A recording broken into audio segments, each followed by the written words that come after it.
In today's episode, I want to share a conversation with you. It was myself and one of my closest friends, Kirk Miller, at our London Live event last year. Now, Kirk has gone from being a pro footballer to personal trainer, men's health cover model, to now owner and founder of Built to Last, where him and his team help entrepreneurs to get in the best physical and mental shape of their life. He has gone from being a solopreneur of his own personal training brand to now a CEO and a leader of his own business. He has incredibly high standards. He expects a lot for himself and for his company and of his clients, but also produces incredible results inside an incredible community. I know you're going to get a lot from the conversation. I'll see you there. I had the pleasure of speaking at Kirk's event in Dubai.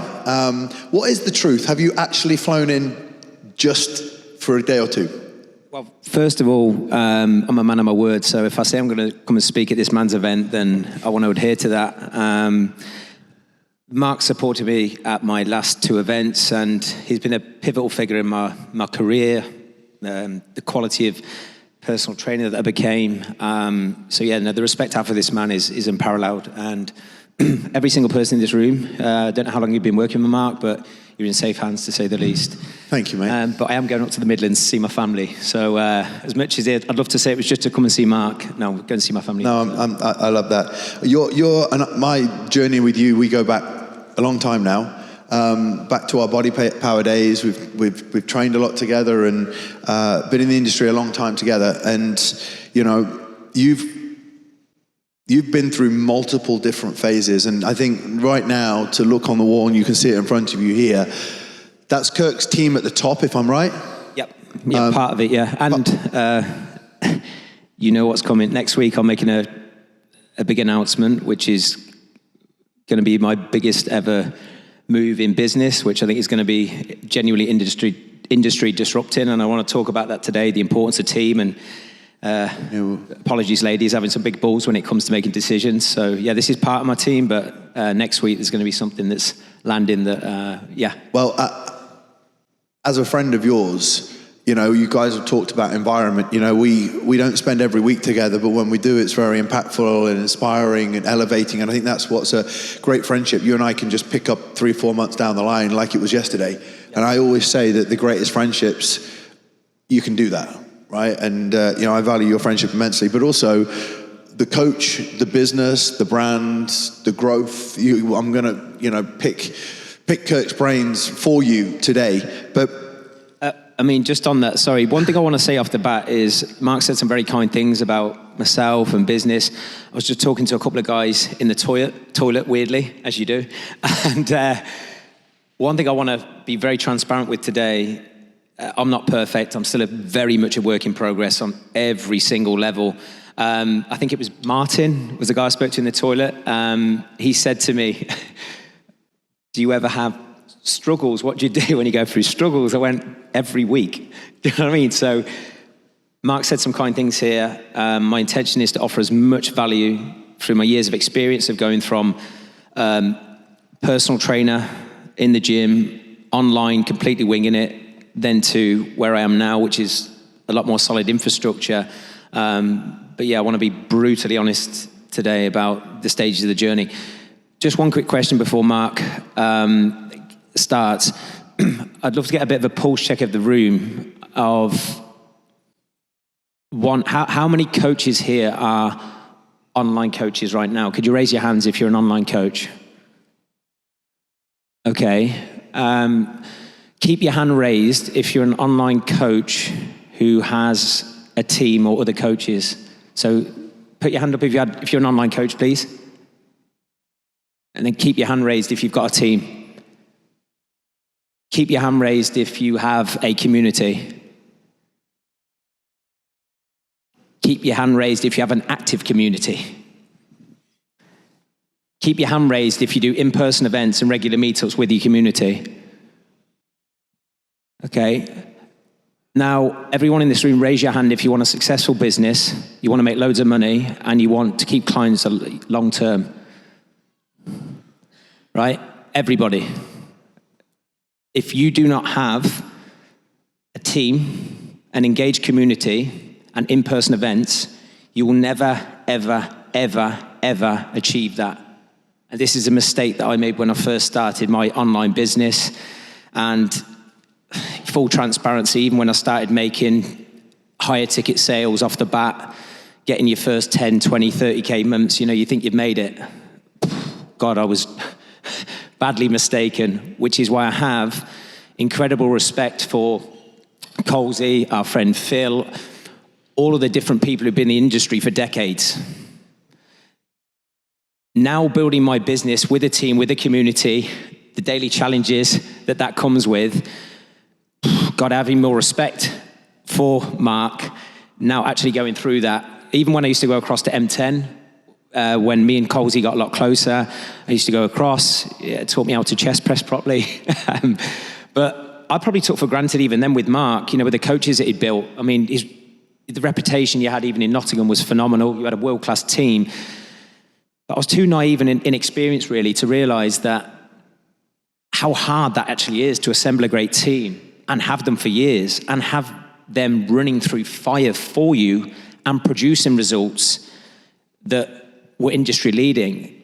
That takes time, it takes investment where you get nothing back, it takes rejection. So honestly, I know I'm deviating here, but just even with my own coaching and even my own sales process, all that stuff, there's no script with this. I'm here to tell the truth, but trust me, every single person just put their hand up and they want to make loads of money. And I just think, just like I was, too many of you are fucking deluded with what it actually takes, right? We want to, make all the money, but I just think too many of us don't understand what it actually takes from a work ethic perspective, a patience perspective, and reinvesting perspective to create the things that me and Coles are going to talk about today. So, sorry to go on there, but I just wanted to add some context and be very open about that. Kirk, hard-hitting Miller, right? Well, we're going to go back a little bit because it was Kirk Abs Miller in the early days, but I still feel context is everything because, Christ, we've had some great laughs, great journey, great training sessions at a time where we were both I had the gym and the coaches, but I wasn't building an empire. I wasn't building something that was as big as what it is today. And you certainly hadn't got built to last in your radar. And built to last, I am going to say this as we are such good friends. I am so inspired when I go to this guy's events. Right? If you're in Dubai and he puts one on, go if you're invited. Because I sit at the table and I watch what he's built. And the questions that have been asked today are, how do you keep a community inspired and engaged? We'll talk about this later. How do you work with people that will pay you thousands and thousands to work with them? He does that, right? How do you get world-class transformations with people that have got more on their plate than me and him trebled, right? And when I went to his event, you always think you're doing well, and you sit there and you listen to people that are traveling the globe. What does Mustafa say about how often he travels? Yeah, so Mustafa has been with me 4 years. This is a man, he was senior vice president at a company called Kuehne+Nagel. They turn over about 35 billion a year. World's #1 global logistical firm.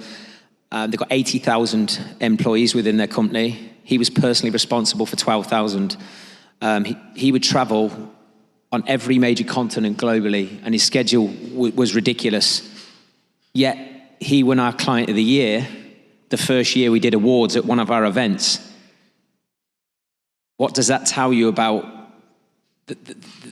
of course, him? It's not all about us, right? You need a receptive client, I'm sure we'll all agree.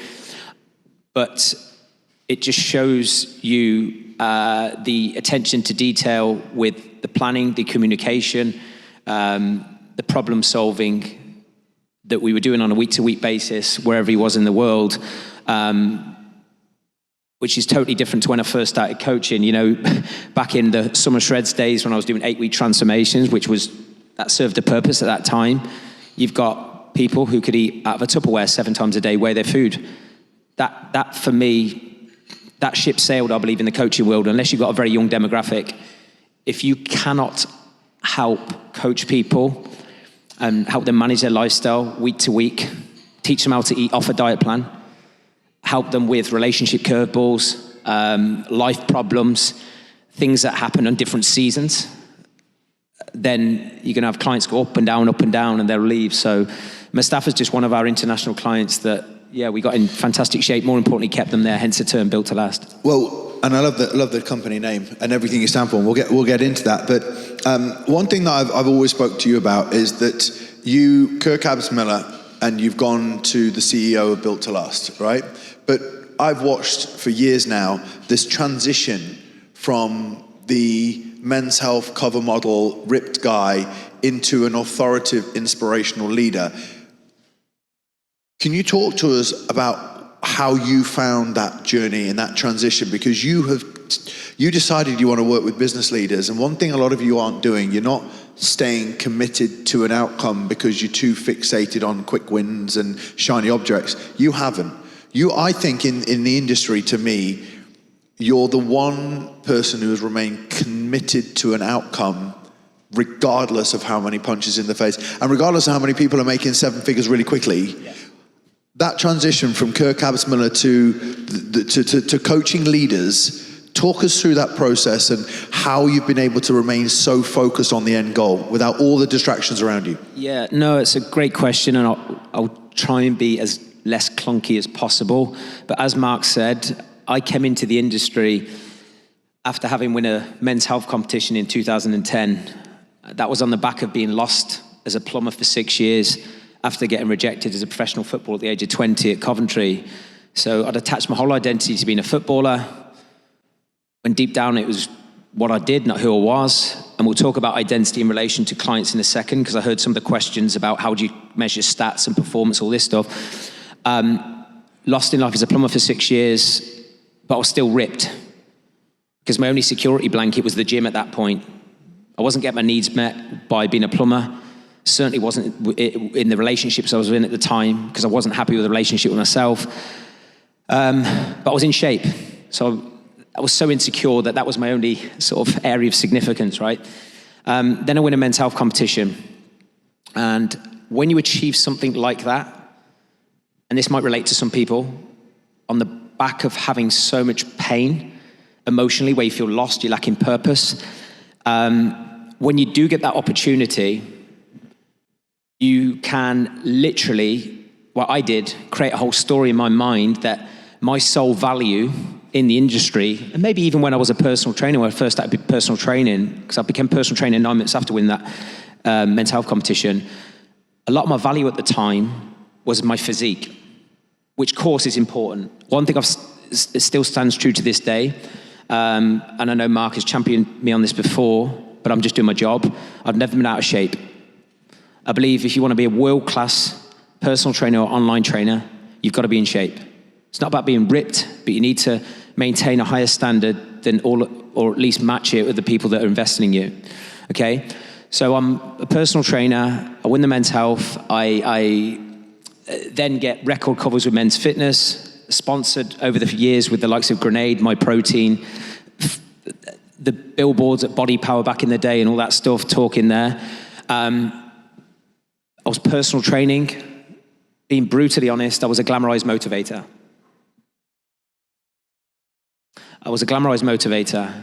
And I thought back then that everybody can eat what you do, train the way you do, and has the mindset that you do. And as Mark has shared to my community, and no doubt to you guys, people have different hierarchy of values. So for me, back during my personal training years, for me, I thought it's all about how someone looked, and they have to follow exactly what I do, which is still semi-true, I suppose, but it wasn't factoring in someone's personal life, professional life, social life, right? Totally inexperienced. And I really believe, if I look at the caliber of clients that I was attracting back then, this is nothing personal against them, but you're only going to attract the caliber and the quality of clients that are in line with your standards and skill sets at that point as a whole. you're going to lose the ones. For example, there's no way I could have coached my staff back then. No way. Because I was on the gym, churning out sessions, and I could have given you the best 4 personal training sessions of your life. But I didn't have a fucking clue how to manage someone outside the gym, around relationship challenges, professional challenges, how to navigate eating at weekends, identity shifts, which I'm massively passionate about now. So I'm as a personal trainer, maybe in Coventry for 5-6 years. Unbelievable at motivating someone. Then obviously needed to upgrade my skill set. Hence, one of the reasons I went across to Mark. I knew I could be better from a biomechanics standpoint, standard standpoint. All of the coaches at M10 were better than me, right? Because of the infrastructure Mark put in terms of the customer journey and all this stuff. During that personal training period, I would pretty much take on anybody, which I know we all have to do when we first start, right? You need practice. And one thing I think, if you have aspirations of being a phenomenal online coach, I do think you need time on the gym floor. I really do. You need to get time with people, just real life problems, the small talk, just listening, okay? Because one thing I've realized with long-term behavior change, it's understanding the person's world and understanding what drives them, where do they want to go, what the emotional consequences, all this stuff. So I'm personal training for 5-6 years, but I know there's more. And a little bit of online training started popping up. I know a few people that were doing it. I thought, okay, I'm going to do that because I want more income. There's only so much PT you can do. My online model at the time was, or value was, I think I had an offer of a diet plan on its own was maybe 100 quid. Diet and training plan, maybe 150. And I was doing weekly calls. I think it might be another 50 quid more or something. But I literally didn't have a clue. And it's no coincidence that I probably felt overwhelmed with 5 to 10 clients because I had no infrastructure around that. Okay? And I thought my value to them was, let's jump on a weekly call. What I didn't understand was those clients that you're jumping on weekly calls with, they're also getting in home after work, probably wanting to see their partners, their children. And so it's not always the value of the call. Then realized I'd outgrown Coventry.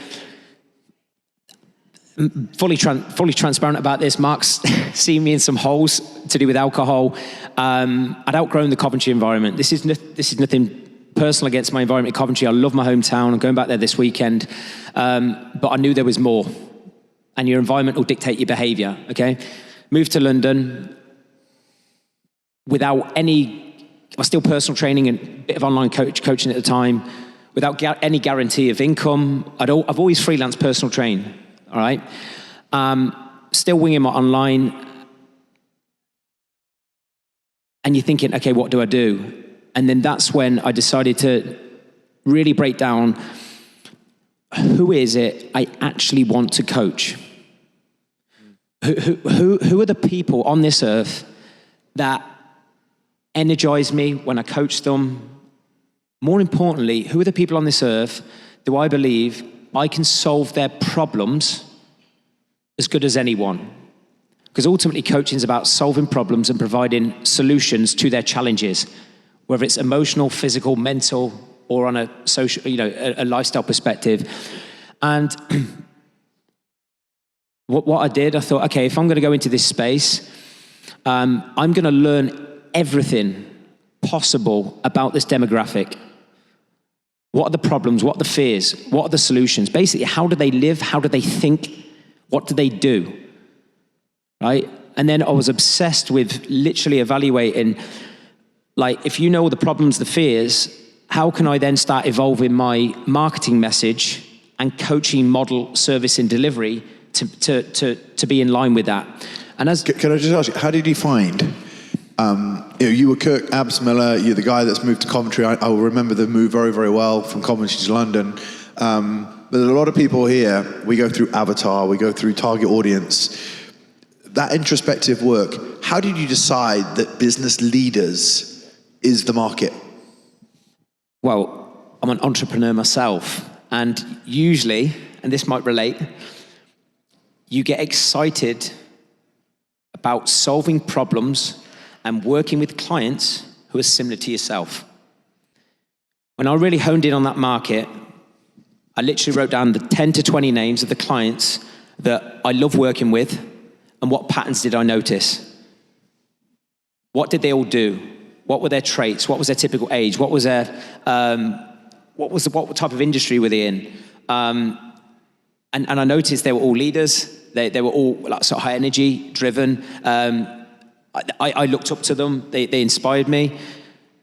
But as Mark said, I was Kirk Miller when I first come on social media, because it was insecurity. That was all I was. It's Kirk. No, he's got the abs.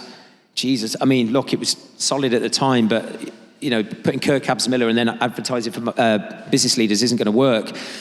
But as Mark said, when I niched down into that space,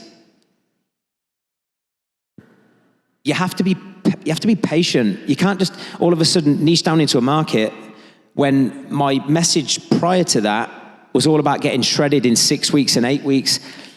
You need to embrace that delayed gratification.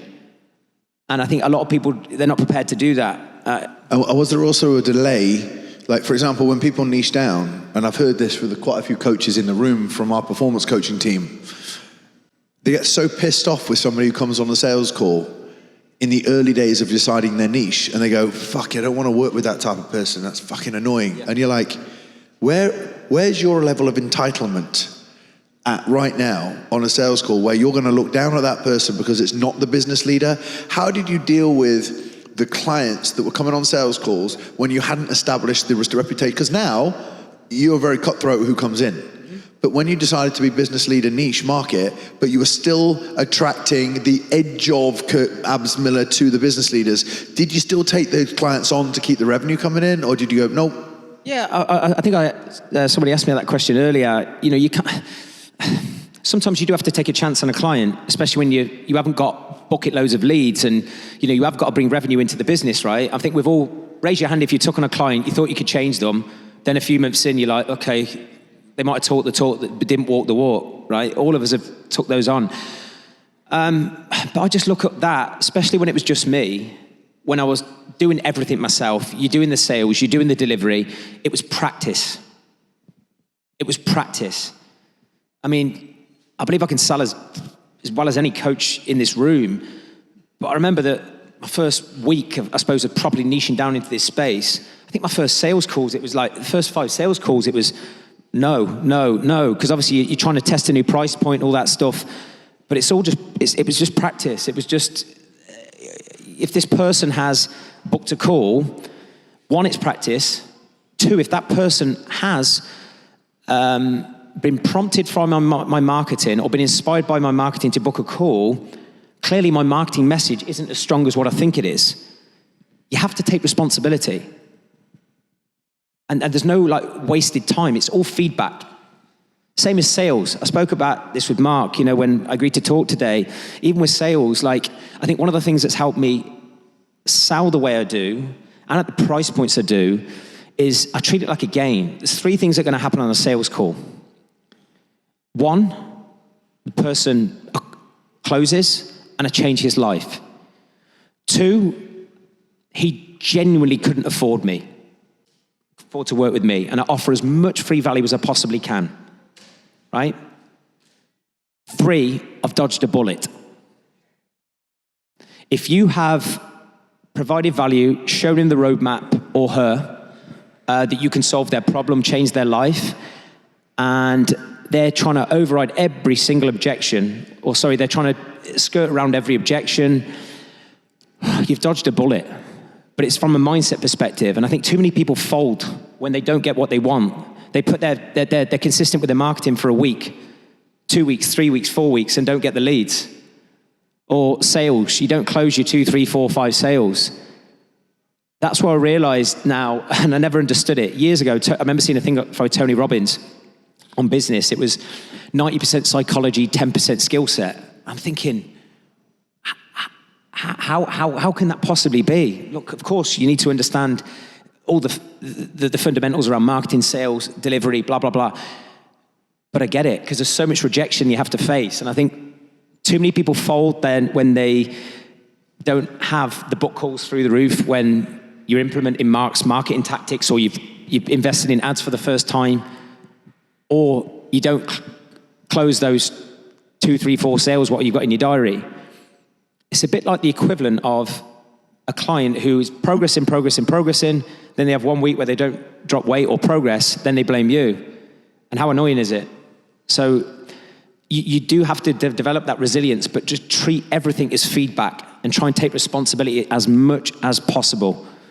And if you are trying to really dial down into a specific niche, which I encourage you to do, right? Especially with the amount of online coaches now and PTs out there, what makes you different? What makes you different? Me and Mark have spoke about this. It baffles me when I see people go, right, I'm going to put in my bio, I work with busy professionals. Fucking hell. The amount of bios that I've seen, I work with busy professionals, entrepreneurs, business owners. What evidence do you have of that? It's just mental. But because people put that in their bio, they just think there's an obligation that all of a sudden you are going to attract that client. That client, yeah. Just like Mark, you mentioned earlier about podcasts and YouTube. Similar to Mark, I have a podcast. I started it nearly 2 years ago.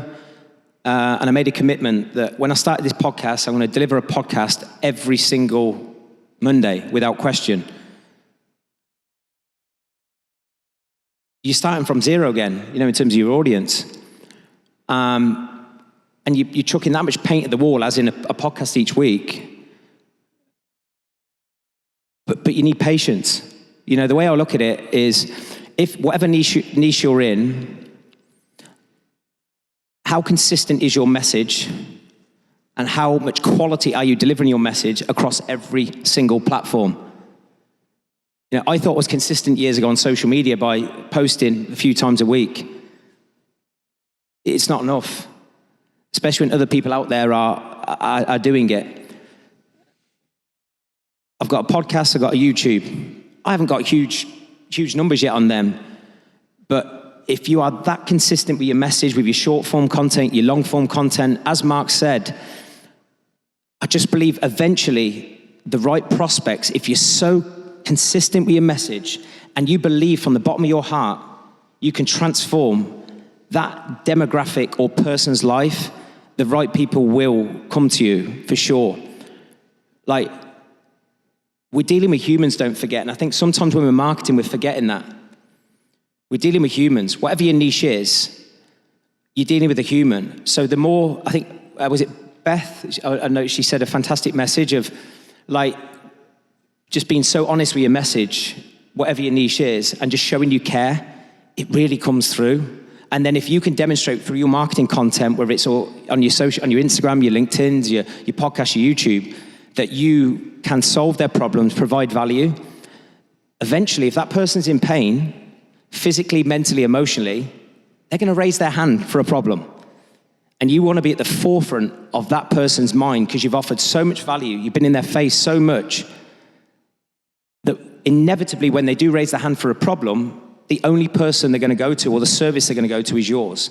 You're non-apologetic to polarizing marketing, where you're very, very, I work with this type of person. Yeah. And that's become very evident over the last few years for you, that you're not frightened to make it very clear in your marketing. I see a lot of coaches that sit on the fence, that just want to try and please everybody. When did that shift develop for you, and how valuable has it been for the business?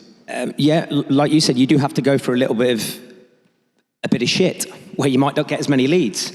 But I think the longer you've been coaching, I'm sure, how many of us in this room have been coaching for more than 5 years? Raise your hand. Okay, the longer you've been coaching, right, how annoying is it, no matter what a client's paying you, when they just don't implement? Or you've just got that problem that's creating problems for you or your team. And Mark, where I'm at now is I only want to work with people who are actually ready to change. In the nature of my industry, my niche, I've had people the last 5 years that have enormous amounts of money. and you've took them on, because it might have been a big sale, and you think, I can transform this person, but if they just chuck money at the problem and they don't implement, especially when you've got a coaching team, that can disempower your team, and then they don't like their job, and that can risk churn with your team. So for me, the reason I'm so strong with trying to disqualify on both my organic and my paid channel is I only want to work with people that, one, I know I can help, two, myself and my team are inspired to transform them and change their life, and three, are not going to be a major problem. And there's no guarantees with that, but your churn will be through the roof if you take on the wrong client, even if you close them. I've been bit in the arse so many times. And for me, this isn't a job to me, it's a mission. And that sounds a little bit deep, but I believe prospects and clients feeling that is the reason that I've been able to create the community and have the retention that I do in a market that is very demanding. We notice in the industry, and I have spoken to you at length, and James and I were talking about this earlier as well, that, you know, you've sat and we've had plenty of meals discussing this, but I want to delve into the inner world and inner workings of Built to Last, because there was one thing that your clients said to me at Dubai, one of your events, that I came for the result, but I stayed for the community. Now, the community we'll touch on in a minute, but it's a saying that I've echoed with my team. And inside the program, you have told me that inside Built to Last as a product, there is everything that you need so that you don't fail. Right? I'd like to know from your coaching experience, building Built to Last. A lot of people have the check-in, they have a few videos, if that, they do a group call. Talk to us about the company structure inside Built to Last that helps somebody build a result that lasts, that separates you guys. No, I get it. The client is Paul McHugh. So this guy's about 57. Great guy. Amazing guy. Canadian, lives in Boston, 5 kids, a global investor. He was fully transparent. I think he said it on videos for us. When he first got on the call and signed up, he just thought, I want to just drop 20 pounds. So it was all about the physical. And the reality is, every single client who first comes to you, surface level, it's all about the physical. In body transformation anyway. They want to drop fat, they want more strength, blah, blah, blah. But he said, having worked with us, well, he's been now with us, I think it's 4 years. I came for the physical, I stayed for the emotional, the mental, the personal connections, and the community, right? And that's what keeps a client long-term, remotely, who I've never personal trained in my life. I keep clients longer now than when I was in the gym. Mm.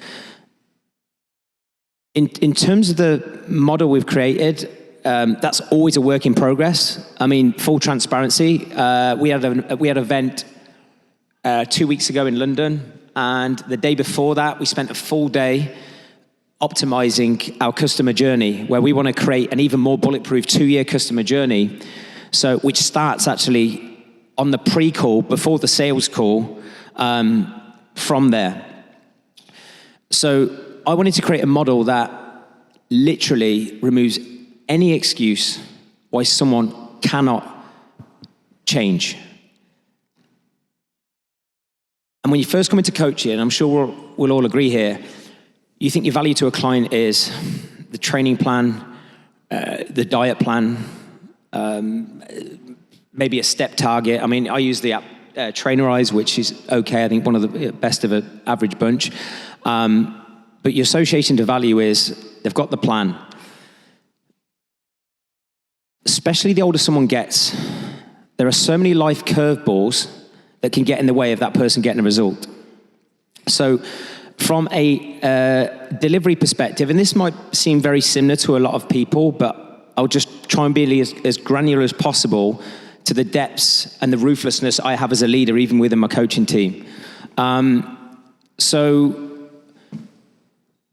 before even someone signs up, I believe the coaching journey starts from the pre-call that our sales team now have before someone is actually even on the call. So what is that first taste of the Kirk Miller and the Built to Last experience? So, for example, again, I'll try and share as much as I possibly can in the time we have today. If Mark has put in an application to work with us, our team, even if the application to work with us, it's approved, he then books a call. One of the sales team will physically call Mark and say something like this. Hey, you build rapport. I won't go into that because that's relative to the person. But once you built that rapport, which is so important, by the way, if you want to make more sales, I will literally just double check. Hey, Mark, just want to check a few things ahead of our call. Really excited. One, do you have the correct Zoom link for our call? It's going to be a video call. Can you please take this call without distraction, just so you get the most out of the call? Two, I will say, look, there's no obligation to do this, but all of our best clients do this. So I'm already trying to make sure this guy follows through. Would you be able to send over your current physical shape via WhatsApp, just so we can get the most out of the call? Even as a sales tactic, by the way, when you are asking someone to send their pictures in before the call, they're going to remind themselves of the pain they're in, especially if his body composition changes. Okay? And then what I would say, also, I totally appreciate from your side, Mark, that there are thousands of coaches out there talking the talk, selling the dream. We're one of the companies that actually walk the walk. So I encourage you to do as much due diligence on me, my team, our results. More importantly, the clients that were once in your shoes, stuck with XYZ problem, whatever his problem was on the application form. Because even me and my team, when we're on this call, we could say, we're going to do XYZ, but I want you to get a taste of the people that were in your shoes. What that does from a confidence perspective, it's literally like saying, I've got nothing to hide. Which is why results are so important, by the way, which it was a great point by Beth. So I will do that, and then I might say if Mark's challenge was eating out at weekends, I would then say, also Mark, I'm going to send you a couple of resources when we get off the call, just so you can get a little bit of a taster as to the resources that are going to help solve your problems, and the attention to detail we do that with. So straight away on that call, I've showed confidence, I've showed discipline and professionalism by saying, have you got the relevant Zoom? And I'm immediately providing value. So then off that call, the team will then send over the specific resources relative to that person's problem.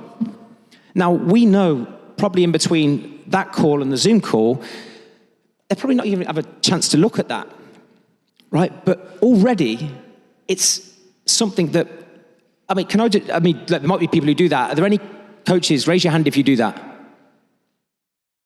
No, there isn't. And again, there's zero judgment on this, because I say, look, this is something I've built up. But would you agree the difference that's going to make to the call if you can go to that attention to detail and show you care and confidence? Because remember this, whatever market you're in, people are buying confidence and belief that they don't have.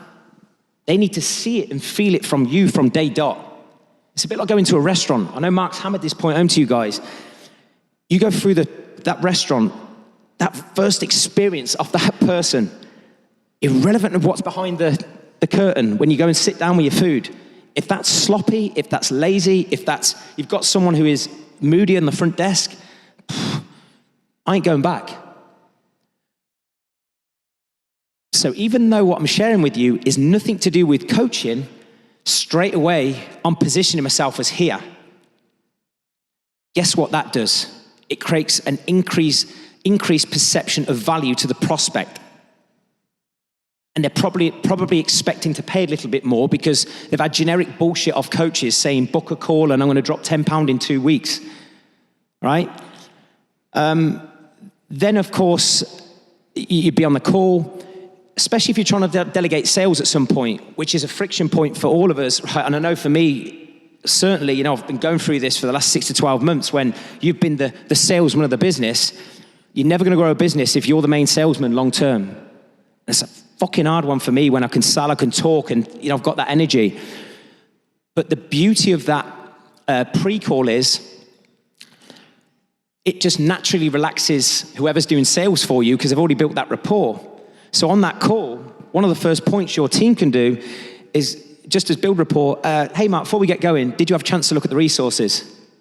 Probably going to say no. Don't worry if not. But yeah, they'll say something positive on that. Okay, you go through the sales process. The reason why I believe I sell at the price point I do, as Mark said, it's because of how thorough our model is and our demonstration on that sales call, right?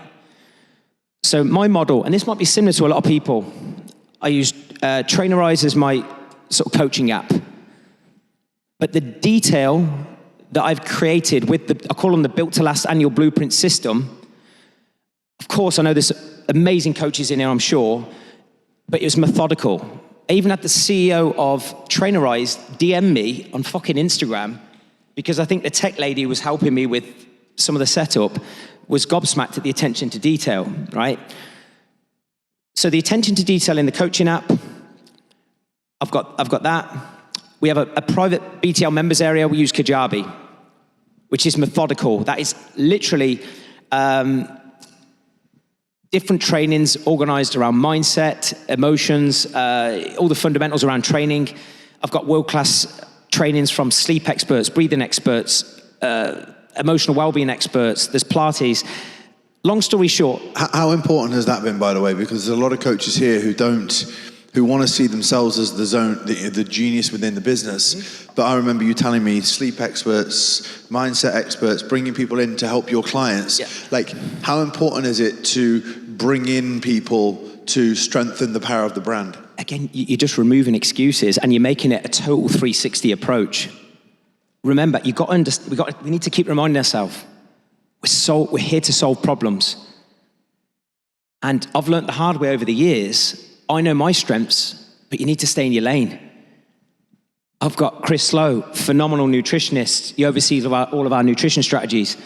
I've got coaches that are parents. I'm not a parent yet, so they can solve problems with certain issues that I can't. So that's internal.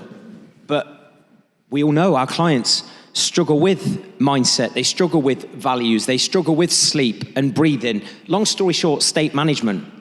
If people are making shitty decisions, it's because they can't control their emotions. And there's so many things that can influence that. So I think who, not how, if there is a problem or a question that I can't solve for my clients. So over the years, and it went very heavy during COVID, that's when I paid a lot of money for world-leading sleep experts, breathing experts. Over time, that builds up your library of resources. Okay, then on top of that, and let me tell you this, it's one of the most fundamental things that gets people over the line in a sales call. Who here has clients who struggle to eat out at weekends, manage their food? Would you agree most people who go to shit, it's at weekends, or on holidays, or birthdays, or special occasions, right? I've got one person in my company. His sole fucking role is to create resources for every major airport, restaurant, hotel, places where my clients would eat, that they could have a resource for. That takes time. It takes money that I'm not getting an immediate benefit from. But you imagine if I'm on a sales call or one of my team, and I'm sitting down, Mark, and I know I'm going into a little bit of sales here, but sorry, it's the most important thing I'm thinking about in a sales. Everybody on sales, a prospect usually has one core problem. They've got a deeper problem that is the main thing. They might veer off and say 2 or 3 different things, but I'm always listening. What is the main thing that they are in pain with? And as I'm doing my demonstration in the coaching app and in the BTL members area and the community if it's relevant, I'm literally doing a visual demonstration. So I'm already solving the problem that client has better than they even knew. which blows their brains, okay? So you got the BTL members area, then I have a virtual community, which is a private Facebook group, okay? This isn't magic, right? But it's the depth that we have in there. We have monthly trainings, it's the engagement. And just like many of you guys and ladies, I had a huge limiting belief when I first started that community, that how would entrepreneurs and business owners ever engage in a virtual community when they're so busy? You don't know if you don't start. But just over time, as Mark said, I remember the first year, no one's really engaging, but you just got to keep going, provide value. I do a Monday video every single Monday that sets a standard, reminds people of Zooms.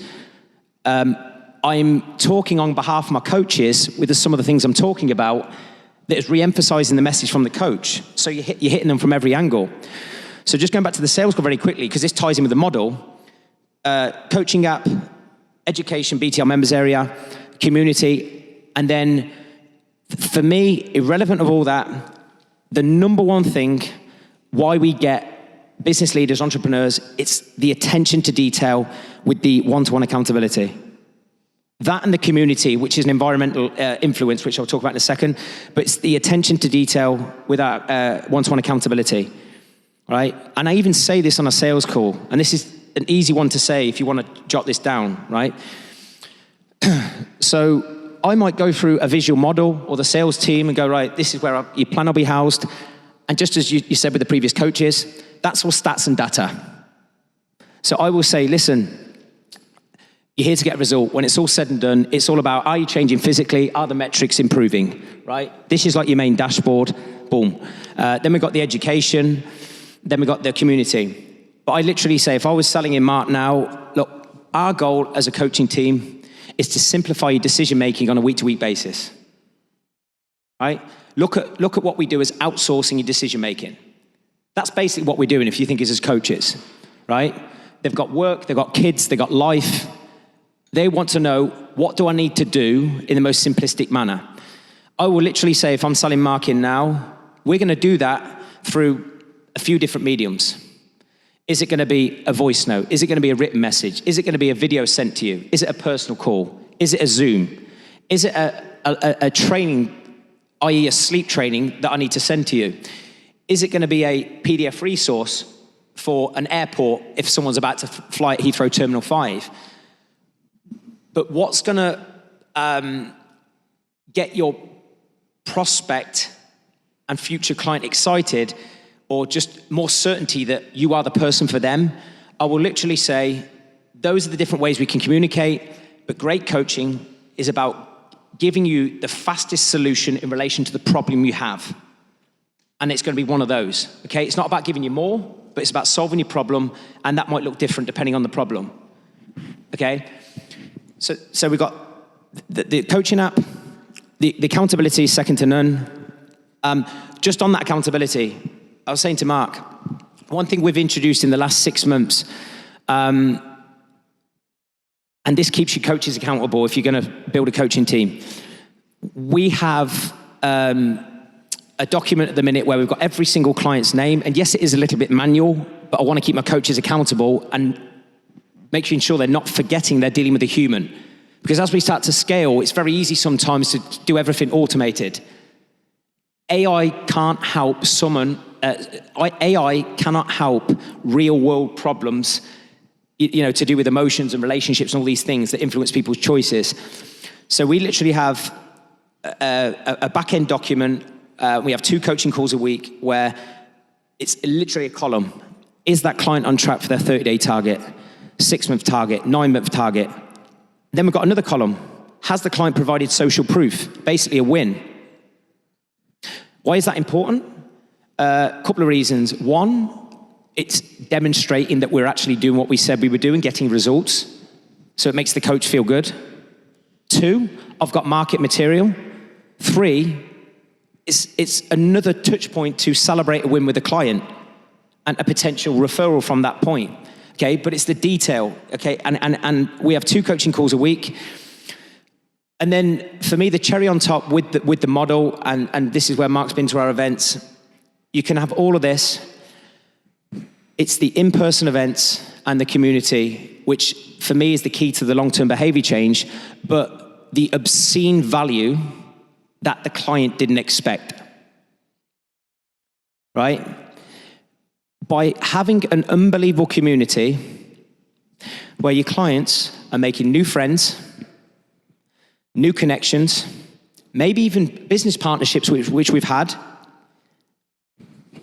would you agree, straight away, that investment that they paid a lot of money on the front end, all of a sudden looks a lot more value when they went, shit, I just thought I was going to change physically, drop a few pounds. I didn't expect, one, the level of service, but two, I've made new friends that are an upgrade on my existing peer group. Nearly every client you work with who's out of shape, it's because of their environment, right? They're in relationships they probably shouldn't be in. Sounds a bit harsh. Not everyone, but some people are, right?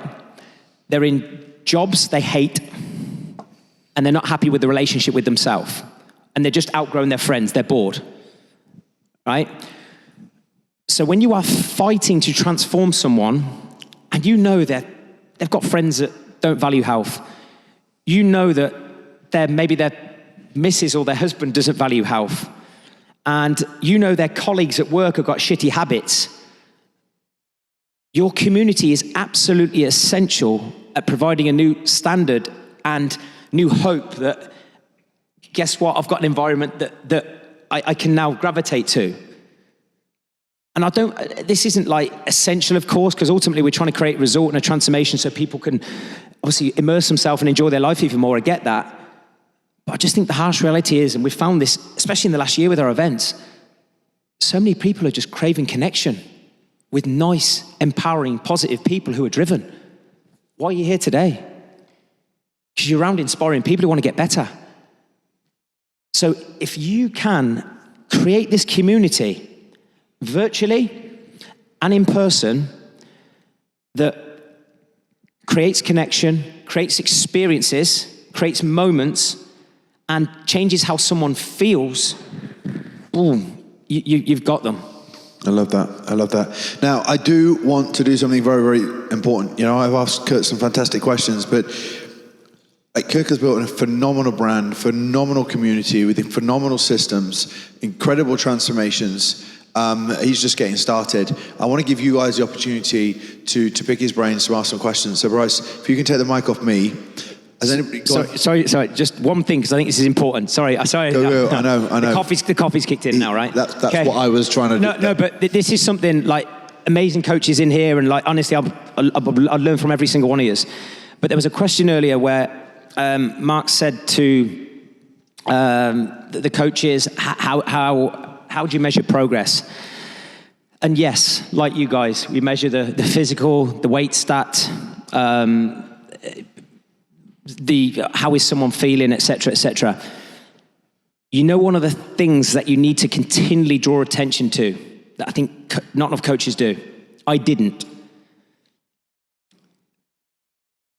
Continually ask the client how the quality of their relationships are improving, the mood and the influence on their children is enhancing, their professional performance and productivity and career progression is improving because of the work you're doing. Because if you can relate what you're doing to the areas of life your clients value most,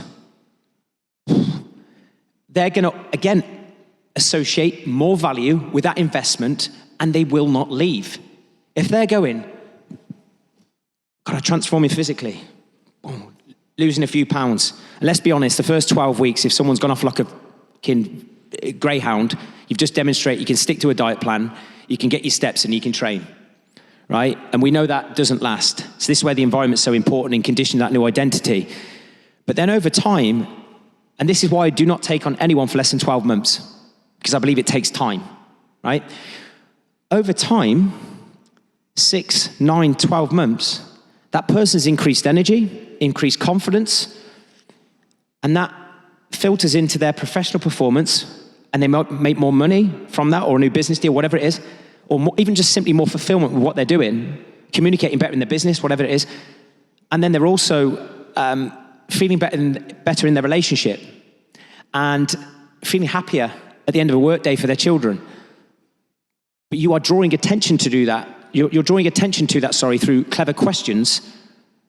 Straight away, the value on that investment will be absolutely priceless. So no matter what you're charging, and I charge a lot of money, right? But is it really in the grand scheme of things? I'll give you some context on my price point, because I wanted, it's important to share, okay? When I first started coaching, I was charging £100 a diet plan, £150 for a diet and a training plan.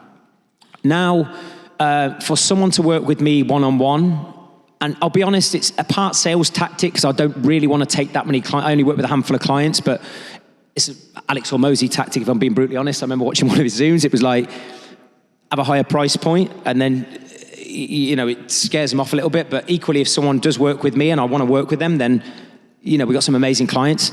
But for someone to work one-on-one with me now, that would be £12,000 for the first 12 weeks, and then £2,000 a month.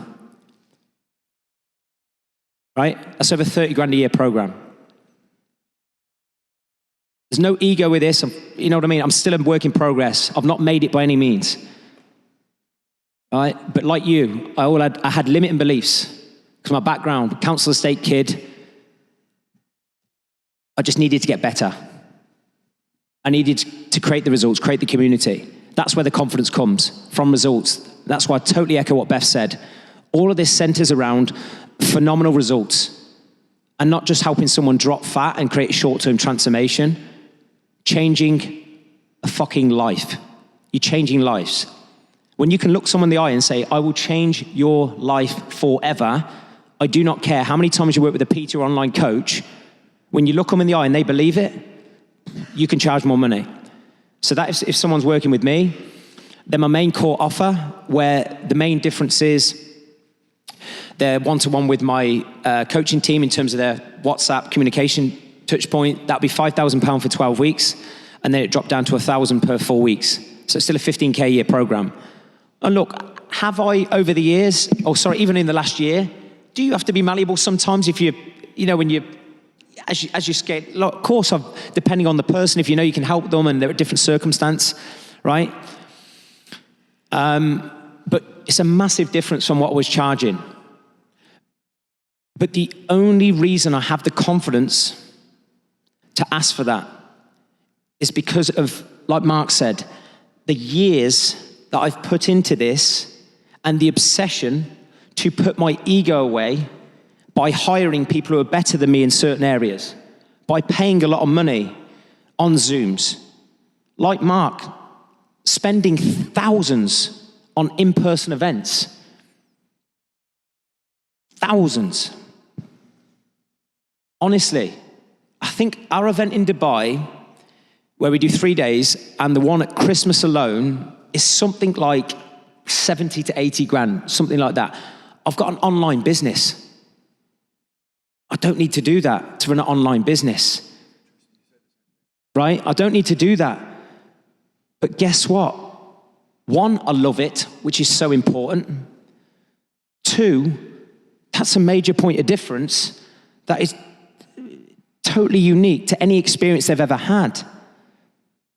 Okay? And I can deliver on what I say I would do, especially if a client follows through. That's where the confidence comes. And just like Beth said earlier, if you want to charge a lot of money and have legs in this game, you have to be consistent every week. I know it's such a cliched saying, but you need to be obsessed with going, how can we get better every week? Every week. If you are the leader, the founder, are you setting the standard from the top? Not just with your team, but within your community. I've never missed a Monday video. Even if I've been away or whatever, I've had a big weekend every now and then, it gets done. Okay? Your foot isn't off the pedal. Of course, we need recovery and all this stuff, but I'm on about just with your standards. I know this is why Mark's been in the industry longer than anyone, right?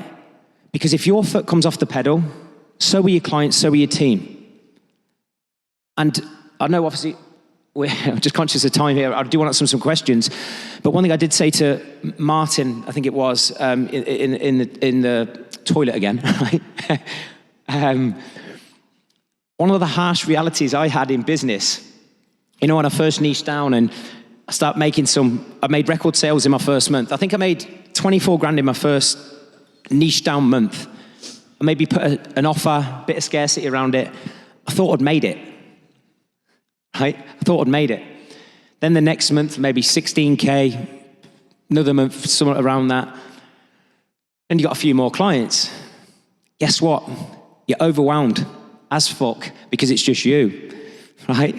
Then all of a sudden you feel just as stressed about that as when you're on the gym floor and you're doing 10 hours a day and you're thinking, shit, like, this is a job, how can I, okay? So you're making all this profit, just you, but you've got no life. Then you get into the depths of the business and realize, might need some help here. Then you hire admin, then you hire a success coach. Long story short, and this is what I respect what Mark's done and all of our friends in the industry who've been in this game a long time, you've got to invest that back into a team and put your ego away when your profit margin's fuck all. If you want a life of time freedom and emotional freedom as much as financial freedom, right? Then you can grow to another level. But it's like this back and forth the whole time, okay? And just before we open up the questions, as I said, the move that I'm going to be announcing next week, is, I'll be honest, when it officially went over the line, I remember speaking to you about this.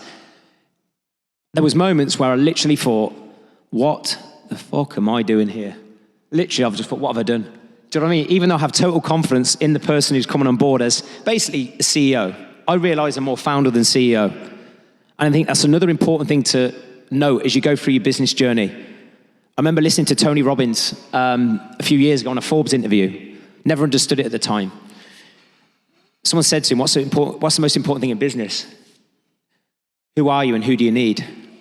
And I realized I have been, the last 2 years, in spite of the growth and the community, the events and what you see on the front end, I've been the biggest bottleneck in the business because I'm doing too many things that I should have been doing. So I've made a big, bold move. He's coming on as a business partner, very excited, but I've had to put my ego away. It's costing a lot of money to put back into the business. But I don't care who I need to hire, who I need to delegate to provide an absolutely unbelievable experience, service, and results that is industry leading. And even just doing that move, when myself or one of my team is on a sales call and you've got someone trying to haggle over your price point, what gives you confidence in asking for more money is knowing you live what you preach. How the fuck can you ask someone for more money or high price point when you've not done it yourself? Honestly, it's totally contradicting. So if you know you're investing in Mark, right? And I'm not just saying this because he's my friend. It'll be one of the safest investments you'll ever make. But be fucking patient, because I've realized over the years, it takes time. And just like I said to Martin, he said, oh, do you struggle? Do you have stresses? Every week. Do I have weeks and months where the lead flow is low? 100%. Horrible. Temporarily. But you look at what else can I focus on? What is this teaching me that I need to do?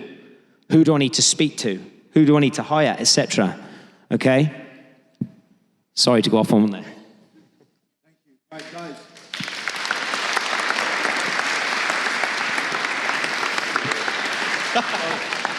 Perfect. I promised you guys, with Kirk coming here, you'll get such an incredible insight into somebody at the coalface of running a high-earning, high-value, incredible community coaching brand. We've got time for a couple of questions. Has anybody got any for Kirk? Cameron, down here. Do you want to? Yeah, may as well. Thanks a million, Kirk. That was an incredibly useful speech. Obviously, community is a massive part of what you preach. And what would your best piece of advice be for bringing a community that is a small bit engaged to a very high engaged community? Great question. Can I ask you what you're doing right now? Just the cadence, like, what do you do at the minute? Transformation coaching. Okay, but no, for your community. So we'd run one monthly call with a professional speaker on board. Say that again, sorry. One monthly call with a professional speaker on board. One monthly call with a professional speaker? Yeah, in like a certain field of like nutrition or... Do you need me to translate? Sorry. You basically do what? You do one training a month?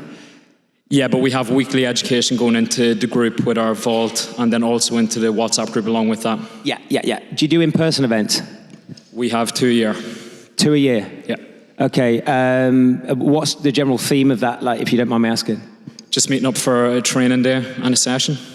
Okay. I think you need to probably put more time, without knowing, I'm happy to chat to you afterwards, but